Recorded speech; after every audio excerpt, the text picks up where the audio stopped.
Parce que le message que je suis devant vous ce matin, j'ai l'impression que Dieu m'a passé à la lessive.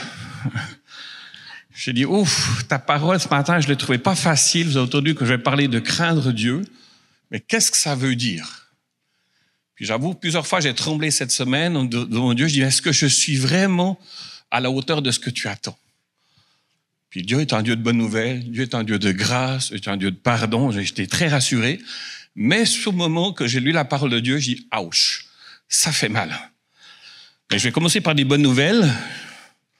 J'ai reçu une carte, je vous la lis, qui est pour nous tous. Joyeux Noël, bonne année 2025 à tous et à toutes les membres de l'Église de Laurent.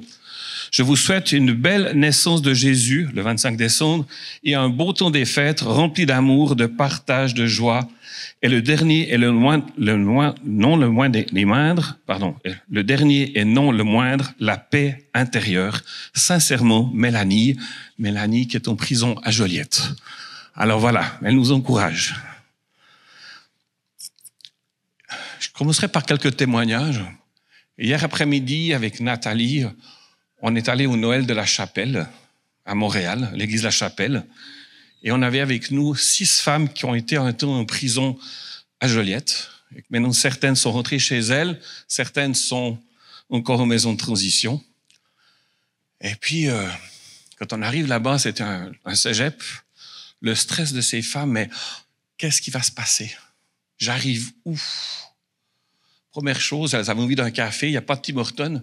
L'église La Chapelle offre un Tim Hortons, un café gratuit. Oh, pour moi, première surprise, l'accueil. C'est ce qu'on essaie de vivre ici chaque dimanche.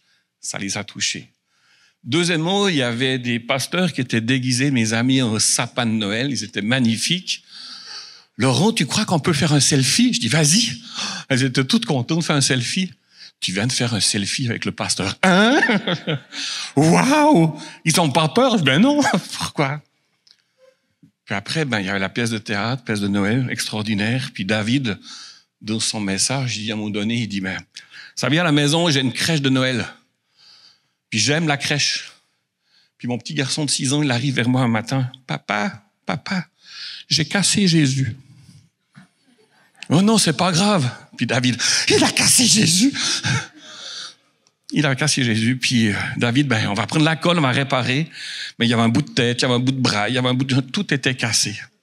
Jésus en 1000 morceaux. Puis là, tout d'un coup, David réalise, oh, mais Jésus en 1000 morceaux, c'est moi. C'est toi. C'est nous. Jésus, il est venu justement pour coller les morceaux. Il est venu pour nous rassembler. Puis de voir ces 6 femmes qui étaient juste devant moi, parce que moi j'étais derrière elles, on était tous en train de pleurer. Puis il y en a une qui m'a écrit hier soir à 22h, Laurent, quand je suis entré avec toi, au début je me dis, je suis pas digne d'être ici. Tout ce que j'ai fait, personne ne peut m'aimer. Mais hier j'ai compris que quelqu'un était là pour moi. Tout simplement. Alors continuons de prier pour ces dames. Puis hier soir, c'était extraordinaire parce que j'ai eu la chance. Après la maison de transition, je les ai ramenées, des discussions extraordinaires de ce qu'elles découvrent. Mais j'ai pu fêter aussi Noël à la prison à Joliette. Et puis c'était Luc Gingras, vous connaissez certainement ce chanteur chrétien évangélique québécois, qui raconte un peu son histoire. Et puis qui a simplement dit, vous savez, si je suis chrétien, si je suis là devant vous, c'est que Jésus m'a couru après. C'est lui qui a fait le premier pas. Puis t'as une femme qui me dit, mais Laurent, c'est vrai que Jésus peut me courir après moi avec tout ce que j'ai fait, il va pas fuir. Non, il court après toi. Alors voilà, c'est ce que j'aimerais vous dire, que ce temps de Noël, partageons cette bonne nouvelle. Et merci à tous ceux qui ont s'engagé la semaine passée à la Guignolée, à Saint-Vincent-de-Paul. C'était extraordinaire, tous les fruits, tout ce qui a été récolté. Je nous encourage dans ce temps de Noël, parce que c'est ça. Jésus nous demande sur terre d'apporter la réconciliation en étant ambassadeur de son royaume. On l'a entendu sous ces derniers dimanches dans notre série des petits rois. Dieu, Jésus, nous appelle à régner en étant dans l'excellence, en obéissant à sa parole, en partageant qui il est. On m'a posé cette question dernièrement, puis je vous la pose. Si Jésus était un garagiste, quel garagiste serait-il? Est-ce que tu aurais envie d'aller chez lui? Est-ce que tu as envie de faire réparer ton char par Jésus? Je pense que la plupart d'entre nous diraient oui, mais après on irait chez Réal. D'accord? Hein? Mais on a envie de découvrir pourquoi est-ce que Jésus serait un bon garagiste? Ben, je pense qu'on sait qu'il serait honnête. On sait qu'il serait travaillant. On sait qu'il serait un bon gestionnaire. On sait qu'il serait un excellent conseiller. Hein? Puis que lui-même, il va faire prospérer l'entreprise. Il a dit, je suis là, mais je veux que ça marche. Donc, réparer sa voiture, son char auprès de Jésus, c'est être certain de repartir le cœur en paix, d'avoir payé le bon prix. Jésus nous invite à l'excellence. Jésus nous invite à être sur terre des ambassadeurs de joie, de réconciliation, de pardon. Alors ce matin, le titre du message, comme l'avons entendu parler, craindre Dieu. Craindre Dieu. Craindre Dieu ou ne pas le craindre, qu'est-ce que ça change? Craindre Dieu, j'ai envie de dire, une valeur sûre. Alors on va découvrir ce matin, au travers de l'histoire du roi Josias, quelques bons exemples de sa vie, mais aussi un mauvais exemple à ne pas suivre. Puis j'ose espérer tout humblement que l'histoire de la vie de Josias va influencer notre comportement au quotidien. Vivre l'excellence, vivre une vie qui craint Dieu, c'est une vie d'obéissance. Puis si vous cliquez obéissance sur YouTube, il n'y a pas beaucoup de vidéos. Une vie d'obéissance. Une vie qui cherche constamment à s'aligner au cœur de Dieu. Une vie qui porte du fruit, qui fait envie. On a chanté les bergers ce matin. Le dernier chant à la prison hier soir, c'était les bergers. L'annonce, le Gloria, Alléluia. Puis je me dis, waouh, les premiers témoins de la naissance de Jésus, c'est les bergers, c'est les gens méprisés. Hier soir à la prison, je voyais toutes ces femmes qui sont là à cause d'une histoire difficile de leur vie, ce qu'elles ont fait. On leur annonce le chant. Je dis, ça c'est Jésus. Ça c'est Jésus qui vient vers nous, qui nous dit, j'ai quelque chose pour toi. Hein? Alors Josias, on va le voir ce matin, il a très bien débuté sa vie, mais il l'a pas bien fini. Il meurt à la suite d'une mauvaise décision. Puis je crois que c'est ça la clé, c'est sa désobéissance, son refus de craindre Dieu va entraîner des conséquences terribles sur lui, il va mourir, mais après sur tous ses héritiers qui vont lui succéder comme roi. Alors quand j'ai étudié Josias, j'ai prié avec crainte pour que personne, et moi non plus, ne finisse sa vie comme lui. Qu'on puisse être vraiment des témoins vivants et pas des morts vivants. Des vivants. Alors, avant de regarder la fin de sa vie, on va regarder le début. Qui est Josias? Alors, quelques versets. Josias avait 8 ans lorsqu'il devint roi et régna 31 ans à Jérusalem. Il fit ce qui est droit aux yeux de l'Éternel et il marcha sur les voies de son ancêtre David. Il s'en écarta ni à droite ni à gauche. La 8e année de son règne, alors qu'il était encore jeune, il commença à rechercher le Dieu de son ancêtre David. Et la 12e année, il commença à purifier Juda, Jérusalem, des hauts lieux, des poteaux sacrés, des sculptures sacrées et des idoles en métal fondu. Il commença par faire ce qui est droit aux yeux de l'Éternel. Ça veut dire quoi? Pour moi, ça veut dire ne pas vivre dans le compromis. Faire ce qui est droit, c'est faire ce qui est juste. C'est être sincère en action, en parole, équitable, convenable dans toutes nos relations, fidèle de ses engagements, compter sur Dieu. Puis ça, c'est une discipline quotidienne. C'est pas un cadeau de naissance. J'espérais recevoir ça à ma naissance, mais non. J'ai dû l'apprendre, et je l'apprends toujours. Soyons honnêtes. C'est quoi le plus grand combat que chacun vit ici? Si je donnerais le micro à chacun, raconte-moi ton plus gros combat. Je pense que personne va me dire mon plus grand combat, moi, c'est de supporter les ronflements de mon mari. Pour les dames. C'est peut-être pas quelqu'un qui va me dire, mon combat actuellement, c'est mes petits-enfants qui pleurent la nuit. Ou même mon combat, c'est peut-être de payer une facture que j'aurais jamais dû faire cet achat, puis ça me tracasse. Ça, c'est des combats. Mais je pense que le plus grand combat pour chacun, c'est de passer du temps avec Dieu.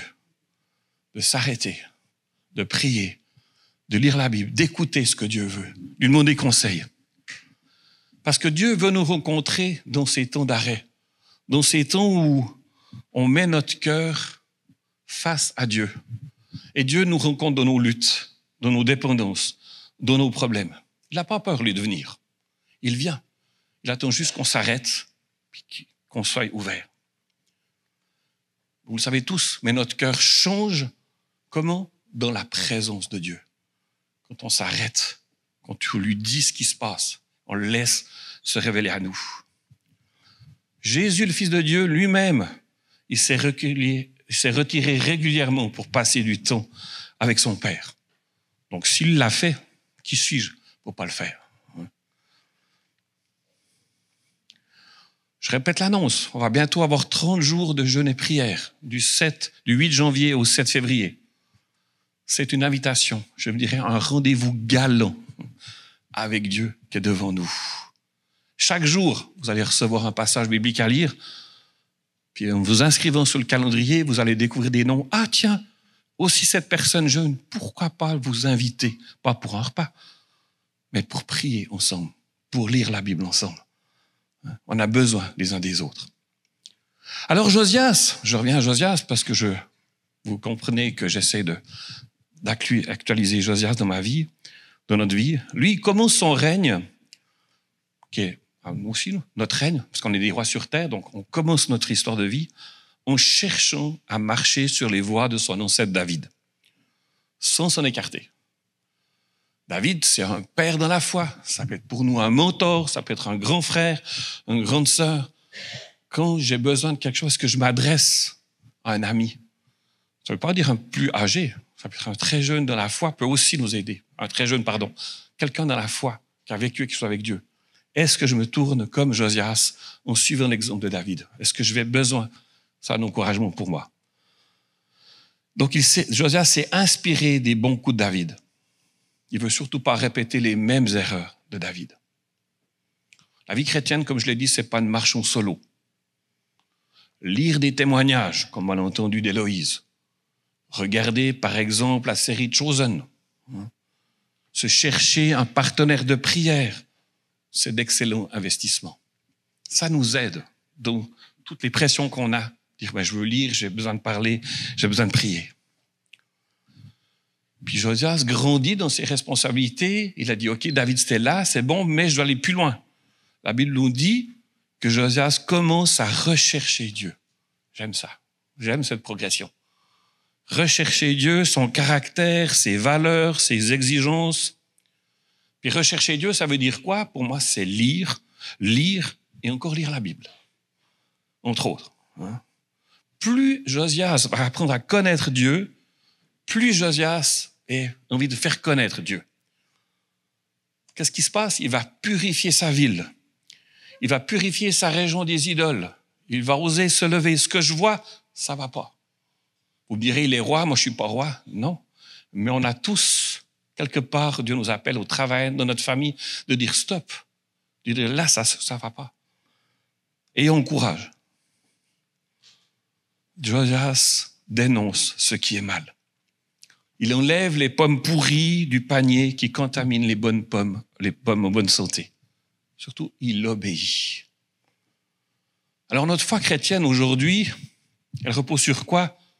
Sur la Bible, l'importance efficace, on l'a dit tout à l'heure, sur la prière, les temps de qualité seul avec Dieu, les temps de rassemblement. Plus j'avance dans ma foi chrétienne, plus je vois que Dieu ne répond pas à mes pourquoi, mais m'appelle à la confiance. Parce que Dieu sait tout, il connaît tout, il voit tout. Mon cerveau, lui, il ne connaît pas tout. Il est limité. Mais des fois, mon cerveau, bien ma chair a bien envie de négocier.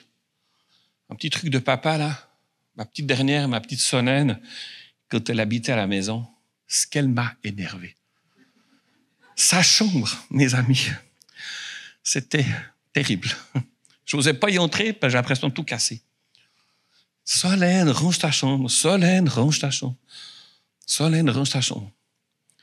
À un moment donné, j'ai dit, Dieu, elle m'énerve. Je dois faire quoi? Puis vous savez ce que Dieu m'a répondu? Pardonne même si elle recommence. Aujourd'hui, ça va très bien. Ben, elle n'habite plus à la maison. Non, c'est vrai. C'est vrai qu'elle n'habite plus à la maison. Mais quand elle revient, c'est la fin tout de suite. Mais papa, il faut passer l'aspirateur. Papa, il faut ranger. Waouh! Il y a des choses, bon. Il y a des miracles. Pardon. C'est tellement difficile. Et pourtant, ça passe par là. Hein? Josias a passé du temps dans la présence de Dieu. Dans la lecture, dans la prière, on le verra, dans l'obéissance est devenue sa marque de visite. Pourquoi est-ce qu'il a détruit les idoles? Pourquoi est-ce qu'il a fait ça? Mais tout simplement, je crois qu'il a compris que ce qui se passait, les gens étaient plus libres. Il n'a pas supporté de voir ses amis, son peuple devenir tiède dans sa relation avec Dieu. J'ai dit non, ça se peut pas. Je vais aller plus loin. Obéir à Dieu, ça fait souvent sauter le verrou qui bloque. Dieu nous promet de marcher de gloire en gloire. Mais pourquoi ça bloque des fois dans nos aspects de nos vies? Pourquoi est-ce qu'on n'avance pas? On le sait tous que, enfant, comme l'a dit Lise, on a entendu de nos parents, range ta chambre. Après, tu pourras faire du vélo avec tes amis. Mais moi, si j'écoutais pas ma mère ou mon père, pas de sortie à vélo. Puis des fois, c'est comme ça avec Dieu. Il n'est pas toujours comme ça, mais quand ça bloque, moi, c'est le premier réflexe. Est-ce que je t'ai désobéi? Est-ce que j'ai été fidèle? Est-ce que tu m'as demandé oui ou non? Dieu cherche nos cœurs. Dieu cherche nos cœurs et il veut qu'on le consulte. Si on cherche consulter Dieu sur Google, je ne pense pas qu'on a le même résultat que si on prend le temps d'ouvrir notre Bible et dire « Seigneur, parle-moi ». Dieu, comme je l'ai dit, il voit tout, il sait tout, il peut tout. Je le répète, nos cœurs changent dans la présence de Dieu. C'est tellement rassurant. Quand je vais devant Dieu, il m'aime. Il nous aime. Il ne me monte pas du doigt. Moi, j'avais un grand-père qui était bon, mais une chose que je détestais, c'est qu'il me répétait tout le temps les mêmes erreurs. Il me culpabilisait et j'avais très peur de lui. Puis je dis, ça y est, quand je m'approche de lui, je vais encore recevoir une remarque. Dans un certain sens, il avait raison, mais la façon dont il me disait, j'avais peur de lui. Je ne me sentais pas aimé, je me sentais toujours, j'arrive pas à faire ce qu'il aimerait que je fasse.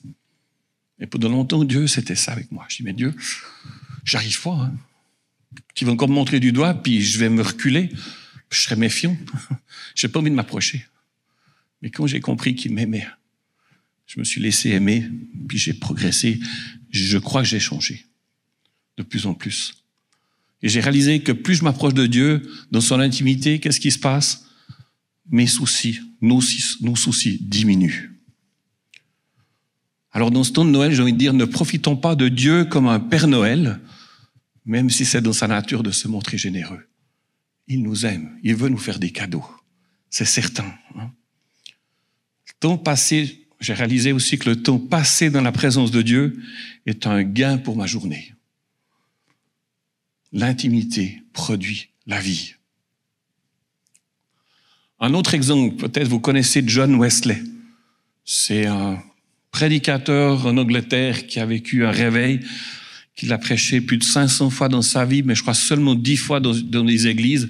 Il était tout le temps vers les gens, dans la rue, dans les restaurants. Extraordinaire. Je ne sais pas si on l'appelait, mais pour moi, c'est le dérangeur de la société anglaise. Ce qu'il voyait, il disait non. Il y a un autre plan. Puis c'est un homme extraordinaire comme il aimait Dieu, puis qu'il aimait son prochain. On lui a posé la question, mais pourquoi t'en es là? Qu'est-ce qui est arrivé? C'est quoi le début de tout ce que tu vis? Il a dit, c'est simple. J'avais 18 frères et sœurs. Ouch! Ouais, puis après, j'avais une maman. Ouais, mais comment est-ce qu'elle a fait ta maman pour vous éduquer avec ses 18 frères et sœurs? Eh ben, elle avait un truc, maman, il disait. Elle avait une habitude quotidienne. Quand elle était débordée dans la cuisine, tous les enfants qui arrivaient, maman, maman, maman, elle se mettait un torchon sur sa tête dans la cuisine. Elle prenait ses 10 minutes pour lire la Bible et prier. John disait, à ce moment-là, on savait que maman était en connexion avec Dieu, puis il fallait pas la déranger. Mais une fois qu'elle enlevait son torchon, elle était toute disponible. 18 frères et sœurs. Voilà, John a vu sa maman prier. Alors, est-ce que nos enfants nous voient? Est-ce que notre conjoint nous voit?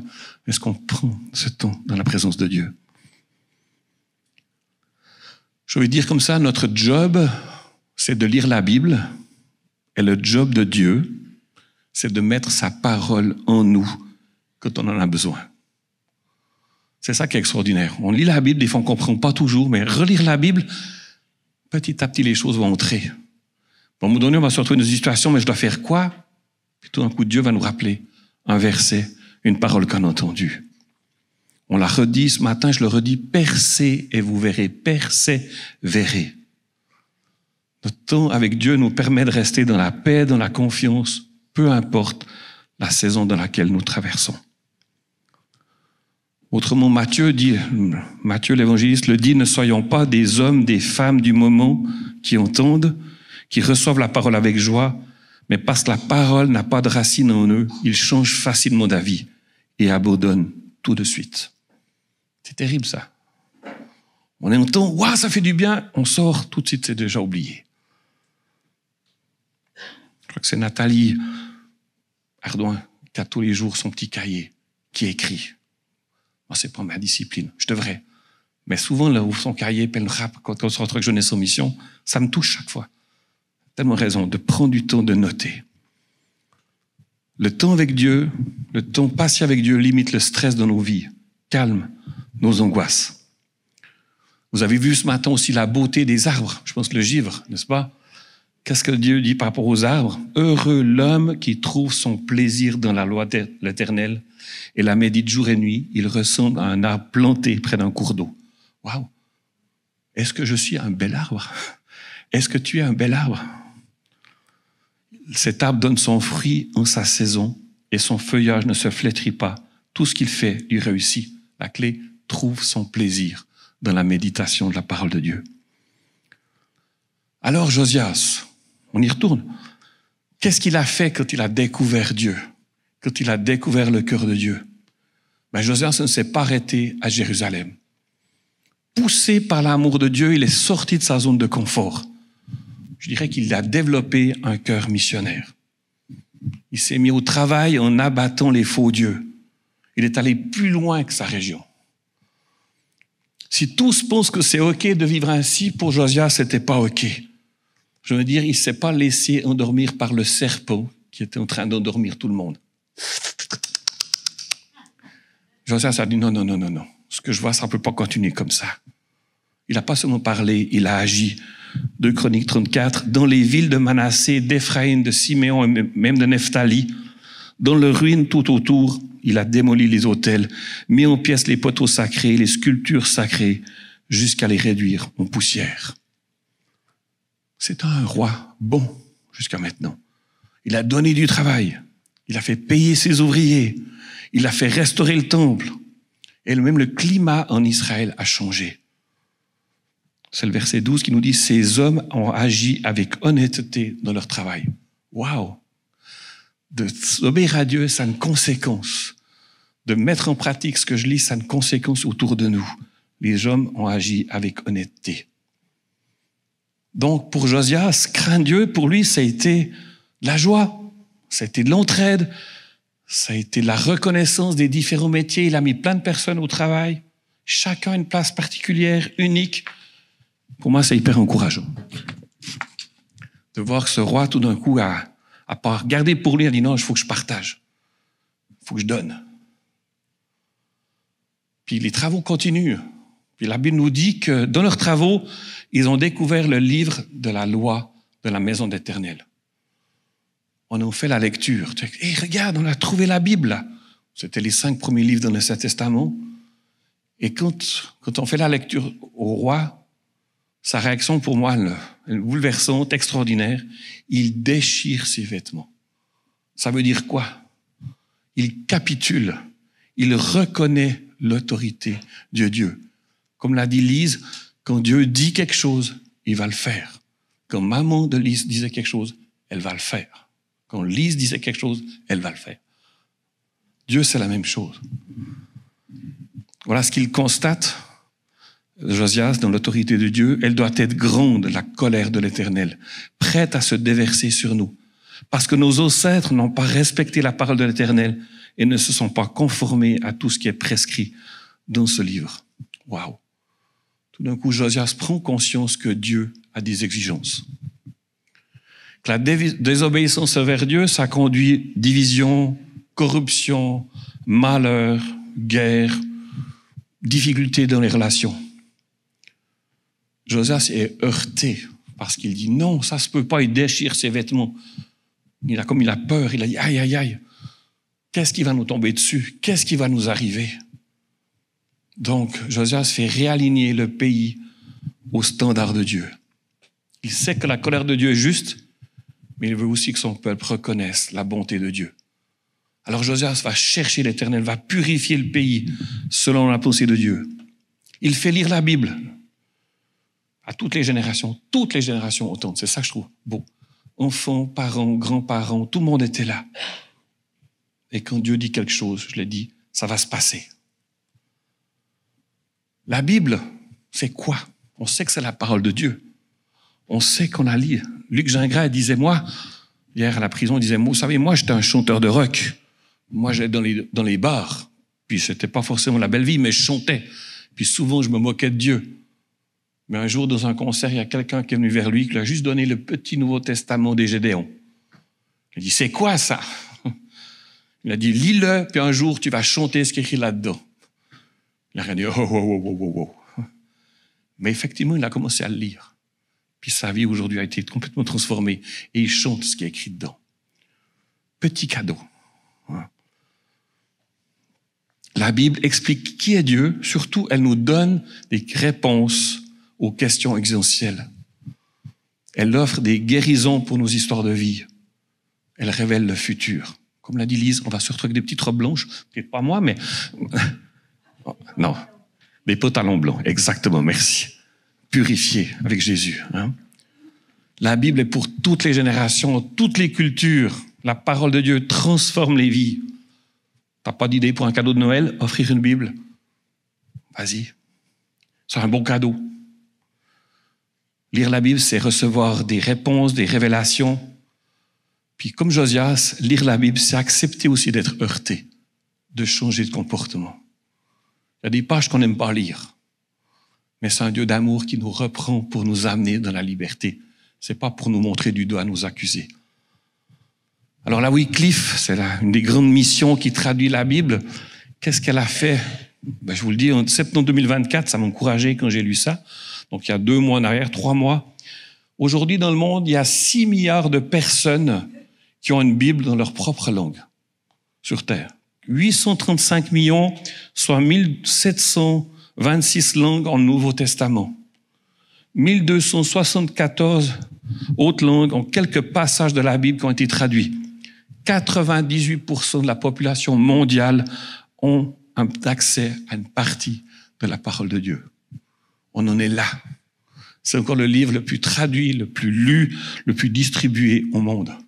Ça veut dire quelque chose. Donc quand Josias découvre la Bible, la première chose qu'il fait, c'est qu'il décide de fêter Pâques en l'honneur de Dieu. Alors on est le temps de Noël, mais je vous lis comme ce qui se passe à Jérusalem. Aucune Pâque pareille à celle-là n'avait été célébrée en Israël depuis l'époque du prophète Samuel. Aucun des rois d'Israël n'avait célébré une Pâque pareille à celle que célébrèrent Josias, les prêtres, les Lévites, tout Juda, les Israélites qui se trouvaient là et les habitants de Jérusalem. Ce fut la 18e année du règne de Josias que cette Pâque fut célébrée. Waouh, quelle fête!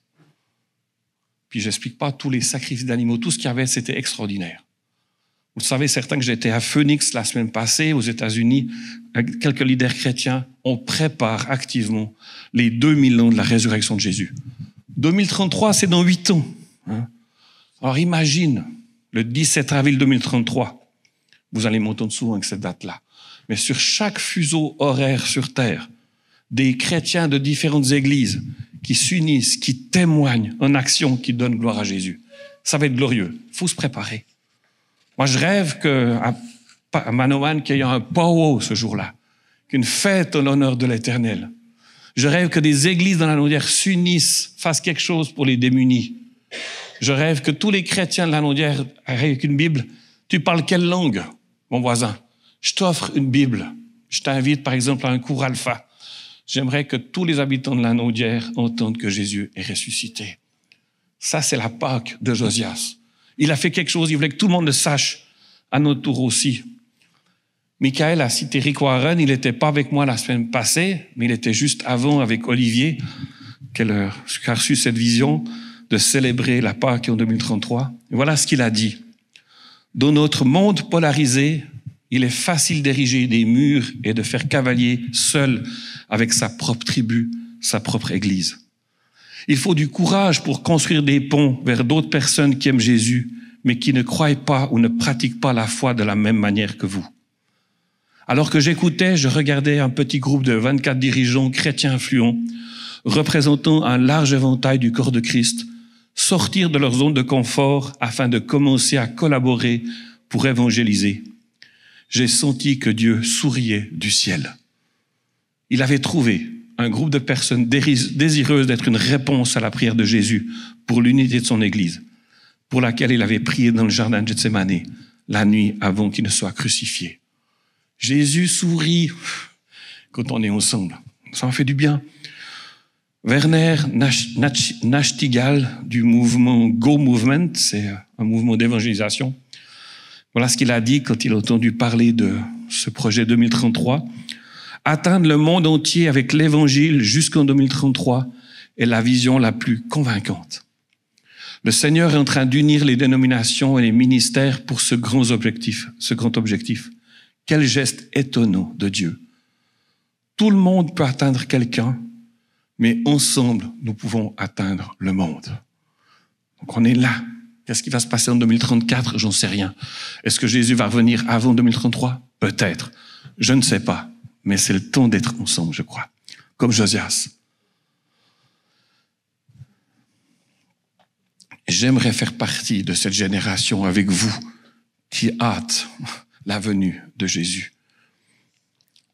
Alors maintenant, je vous lis la fin de vie de Josias avec crainte. Après que Josias a réparé le temple, après tout ce qu'il a fait, la Pâque, tout ce qu'il a découvert, tout ce qu'il a mis en place, Nécho, le roi d'Égypte, part pour attaquer la ville de Carchemish, sur le fleuve de l'Euphrate. Josias se met en route contre lui.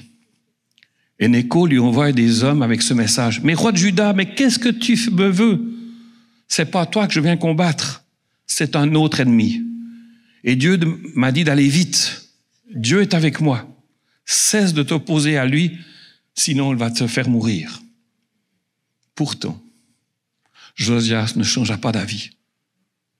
En effet, il n'écouta pas les paroles de Nécho, qui pourtant viennent de Dieu lui-même. Il enlève ses vêtements de roi pour qu'on ne le reconnaisse pas. Il part dans la plaine de Megiddo pour combattre.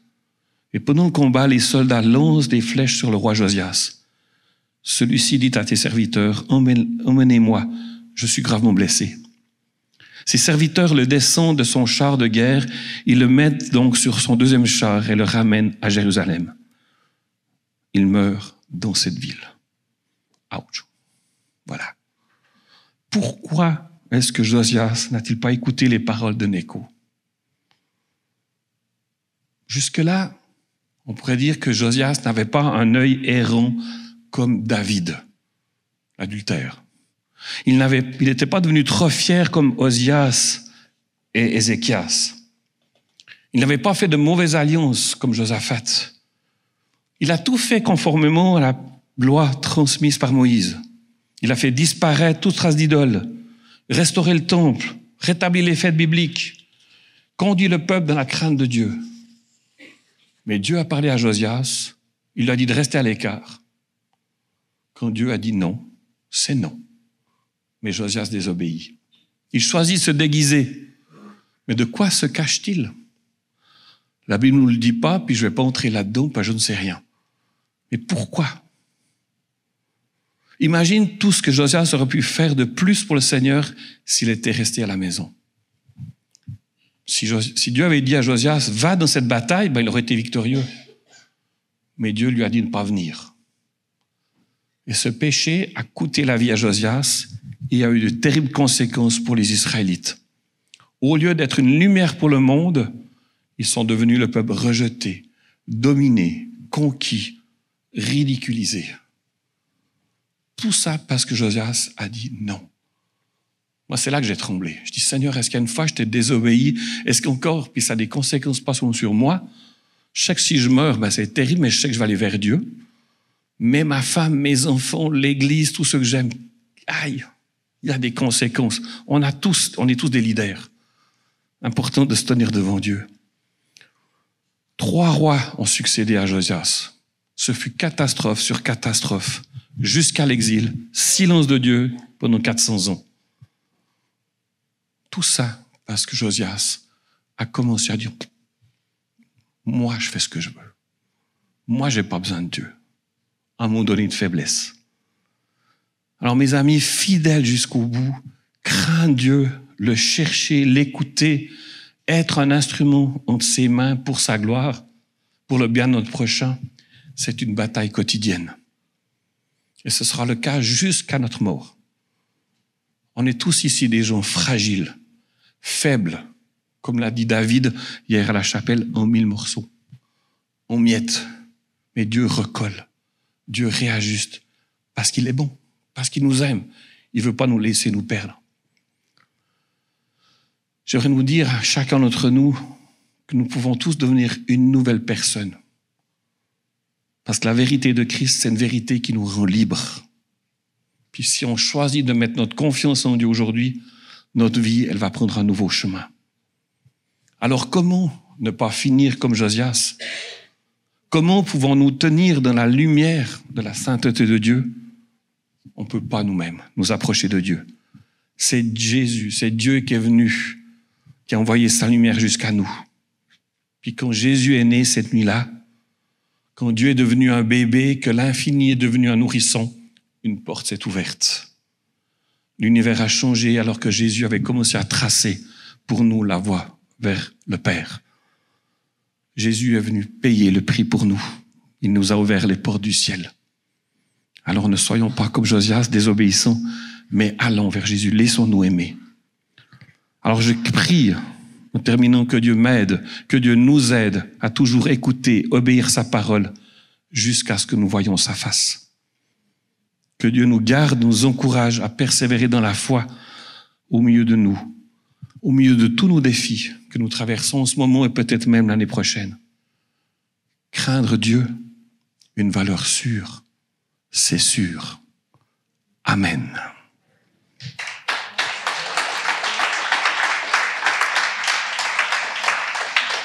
Je vais encore prier. Puis je ne sais pas si le groupe de louange veut venir, mais en tout cas, je vais prier. Libre à Ben et l'équipe. Seigneur, merci pour ta parole. Merci pour tout ce que Josias a fait. Puis moi, j'ai été heurté parce qu'il a désobéi. Ça lui a coûté quelque chose, sa vie. Alors, donne-nous, Seigneur Jésus, de ne pas fuir dans le compromis ou de ne pas t'éviter, mais d'aller vers toi chaque fois que tu en as besoin, même tous les jours, pour recevoir ta bonne nouvelle, ton pardon, ton encouragement.